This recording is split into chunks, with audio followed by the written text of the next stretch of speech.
cari delle sue creazioni sono alcune vicende dei Vangeli, lo spettacolo sempre manioso della partenza degli uccelli immigratori, la malinconia dei mesi autunnali, la solitudine struggente dell'isola dei silenzi, l'amore francescano per tutte le viventi creature. Queste sono alcune delle parole che lei ha scritto in questa prefazione del libro di sua moglie. Intanto ben trovato, i complimenti per queste belle parole. Grazie, grazie.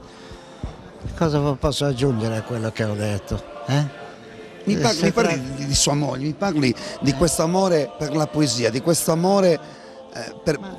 Evidentemente lei, essendo vissuta in un ambiente per così dire agreste, non poteva che cogliere, tenuto conto che era poco più di una bambina, da 13 o 14 anni, quando è arrivata in Sardegna, si è trovata a vivere in un mondo nuovo, in sostanza. La prima poesia dedicata proprio alla Sardegna, lei non è sarda, lei è nata a Roma. A Roma sono figlia di padre sardo di Ossi, non facendo torto a mia madre o a quella che è la mia nascita, però io ci tengo e insisto e amo dire che sono sarda. Infatti la prima poesia è proprio Sardegna mia. Me la vuole recitare per noi, per i nostri telespettatori di 5 Stelle? Prego. Sardegna mia da esa bellezza mangiadora, che a ti mirare fa che spiangere de gozo e riere de meraviglia. Sardegna mia, e te grande dulcore in suo dire, su silenzios tuo profundos, in meso a son monte roccargiosos e possentes, a faca sonuragues tuos solitarios, inguiriados da isaquesa rujastras e da samurta profumadas. Una vaga infinita che nessun luogo mai ha da poter donare, un'infinità di profumos che nessuna terra mai ha da poter fare godire.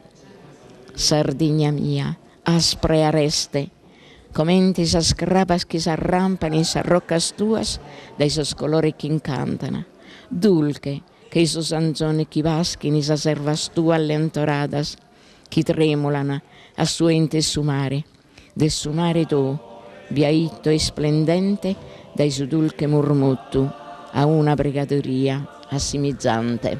Una giornata importante, ma hai soprattutto sottolineato il fatto che con tutti i problemi che ci sono nel mondo c'è tanta gente che viene a sentire, ad ascoltare parole, ad ascoltare la poesia che qualche volta è un po' dimenticata. Sì, noi stiamo vivendo secondo me un periodo abbastanza, come dire, caotico dal punto di vista culturale, almeno insomma, mancano un po' forse i riferimenti, poi tutto questo tipo di mondo, il bombardamento mediatico, l'effimero che trionfa, le stupidaggini che si vedono, i grandi audience per trasmissioni televisive che insomma, mi permetto di dire sono nulla, cioè dove non c'è nulla, e per cui la gente, contenuti. nel senso che poi la gente diventa qualcosa, diventa famosa pur non facendo niente. In certe sue creazioni coglie sempre gli aspetti sul modo di vivere. Questo è un grande spazio dedicato alla famiglia, all'amore. Ma è sempre quello il tema suo è la fede religiosa. Quando mi riferisco ai Vangeli mi riferisco appunto alla sua cultura religiosa, che è andata via via crescendo, frequentando le azioni cattoliche, frequentando la Chiesa.